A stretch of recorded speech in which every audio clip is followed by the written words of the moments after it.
राज ठाकरेंनी विधानसभा निकालांवर संशय व्यक्त केल्यानंतर आज संपादकीय सामना मध्ये भूमिका मांडली गेली आहे। त्यात असं म्हटलं की राज ठाकरे यांना पडलेले प्रश्न आणि देवेंद्र फडणवीस यांच्याकडून त्याला मिळणारे उत्तरही रंजक असेल। या उत्तर संवादाची महाराष्ट्रातील जनता देखील वाट पाहते। बघा, राज ठाकरे हे भारतीय जनता पक्षाचे मित्र आहेत। राज ठाकरे हे नरेंद्र मोदी आणि अमित शहा यांचे समर्थक आहेत। आमच्या दृष्टीनं अमित शहा, नरेंद्र मोदी, फडणवीस यांची महाराष्ट्रासंदर्भाची भूमिका ती बरी नाही आणि अशा लोकांचे राज ठाकरे मित्र आहेत, राजकीय मित्र आहेत, एकमेकांना मदत करतात। आता भारतीय जनता पक्षाच्या अंतस्थ गोटातल्या या मित्रानं ईव्हीएमचा घोटाळा आहे, ईव्हीएम मध्ये पडलेली मतं ही कुठेतरी गायब झाली। त्याच्यामुळे सध्याचं सरकार सत्तेवर आलेलं आहे, हे त्या अदृश्य मतातून आलेलं आहे, जी गायब झाली, गायब केली। म्हणजे थोडक्यात हा घोटाळा आहे, हे सरकारमध्ये घोटाळा आहे। आता राज ठाकरे यांनी त्यांच्या मनातले जे प्रश्न आहेत महत्वाचे, हे प्रश्न घेऊन त्यांनी मुख्यमंत्री फडणवीस यांना भेटलं पाहिजे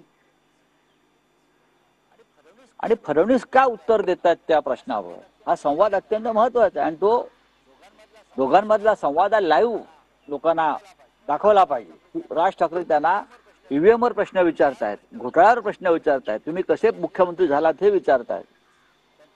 त्यांच्याच पक्षाचे मित्र आणि देवेंद्र फडणवीस हे उत्तर देत आहेत, हे जनतेला कळलं पाहिजे। हा संवाद, प्रश्नोत्तराचा जो संवाद आहे, हा जनतेला कळला तर लोकांच्या मनामधली जळमट जी आहे ही दूर होती। हे आमचं आव्हान आहे। तुम्ही जेव्हा या प्रश्नावर देवेंद्रजींना भेटाल, एकनाथ शिंदेना भेटाल, तेव्हा तुम्ही ही जाहीर चर्चा लोकांपर्यंत पोहोचवा। नाही, पण तुम्हाला असं वाटतं की देवेंद्र फडणवीस हे राज ठाकरे यांनी उपस्थित केलेला संशय दूर करतील? अजिबात नाही, ते खिशात घालतील प्रश्न विचारणाऱ्यांना पुन्हा एकदा। कारण देवेंद्रचा जो खिसा आहे तो श्रीमंत खिसा आहे, तो श्रीमंतांचा खिसा आहे। त्याच्या आतमध्ये जातात त्या खिशात, ते बाहेर येत नाही। पण तरी जर कोणाला प्रश्न पडले असतील तर त्यांनी, आपण लोकनेते आहोत, लोकप्रतिनिधी आहोत, या नात्याने हे प्रश्न वारंवार विचारले पाहिजेत। त्यामुळे राज ठाकरे यांनी जे प्रश्न विचारले त्यांच्या कार्यकर्त्यांसमोर, हे सगळ्यांच्या मनातले प्रश्न आहेत, हे सगळ्यांना पडलेले प्रश्न आहेत की देवेंद्र फडणवीस आणि त्यांचा पक्ष, एकनाथ शिंदे आणि त्यांचा पक्ष, अजित पवार आणि त्यांचा पक्ष जिंकले कसे, ते अजून धक्क्यातून सावरलेले नाहीये। मला तर कळलं की रोज तिघे एकत्र भेटतात, शिंदे, फडणवीस आणि पवार 10 मिनिटं एकमेकांना चिमटे काढतात आणि खरोखर आपण जिंकलोय का, आपण मुख्यमंत्री उपमुख्यमंत्री झालोय का, याची खातर जमा करतात। राजीनामा मागायला हवा राज ठाकरेंनी असं जर घोटाळ्यातून मुख्यमंत्री पद मिळालेलं आहे, ईव्हीएम घोटाळ्यातून फडणवीसांना, असं राज ठाकरे म्हणतात, तर त्यांनी राजीनामा मागायला पाहिजे।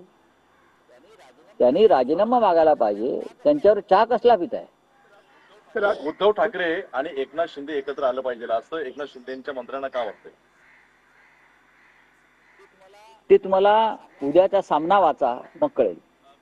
काँग्रेसमध्ये फार काय अलबेल चाललेलं वाटत नाहीये। नाना पटोले केलेल्या नियुक्ती आता एआयसीसीने रद्द केलेल्या आहेत। मला बघा, हा काँग्रेस पक्षाचा अंतर्गत विषय। नाना पटोले हे राज्याचे काँग्रेसचे अध्यक्ष आहेत आणि त्यांच्या कामाची जी एक सिस्टीम आहे ती दिल्लीपर्यंत जाते। वर्किंग कमिटी, महाराष्ट्राचे प्रभारी वगैरे, ते त्यांच्या सिस्टीमने काम करतील। बोलिए, बजट पेश किया जाएगा, कैसे देखते हैं बजट? देखो, बजट पेश किया जाएगा, बजट में हमको क्या मिलेगा, हम जो कॉमन मैन है, मिडिल क्लास लोगों को